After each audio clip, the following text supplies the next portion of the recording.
tonight, I am with Sir Rocky. Sir Rocky from Intele Builders and Development Corporation, and they are awarded as Premier Business Outstanding Telecommunication Company. Sir, alam ko naman na weird tanungin, pero alam ko namang masaya ka ngayon. Pero pwede mo bang ipaliwanag sa amin kung gaano po kayo kasaya?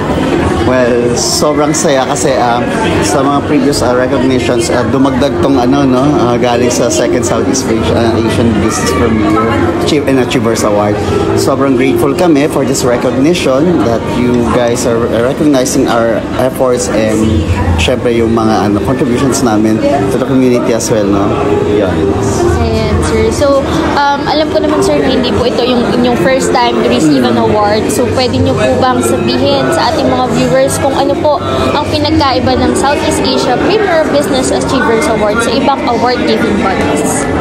Well, basically, syempre, sa Southeast Asian, marami rin kasi siyang nire-recognize ng mga ibang industry, no?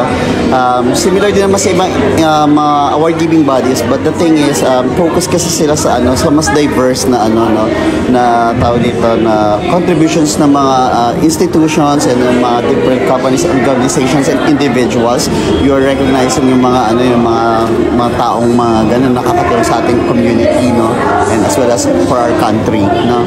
Okay po. So, for my last question, sir, alam ko po na hindi po madali ang inyong pinagdaanan para po ma-receive ang inyong award.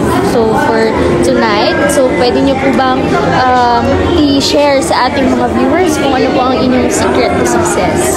Well, simple naman ang secret sa success, no? Secret sa success is yung passion mo, dedication for what you are doing. Siyempre, dapat ginagawa mo yun wholeheartedly kasi mas madali at alam mo magaan kapag every time na meron ka goals na something that you are more passionate and talagang dedicated dun sa ginagawa mo yun. So yung effort parang effortless lang siya. Ayan po. So muli po from the Visual Corporation and Servicio Channel, congratulations po Sir Rocky sa award ng Intele Builders. Thank you po. Thank you.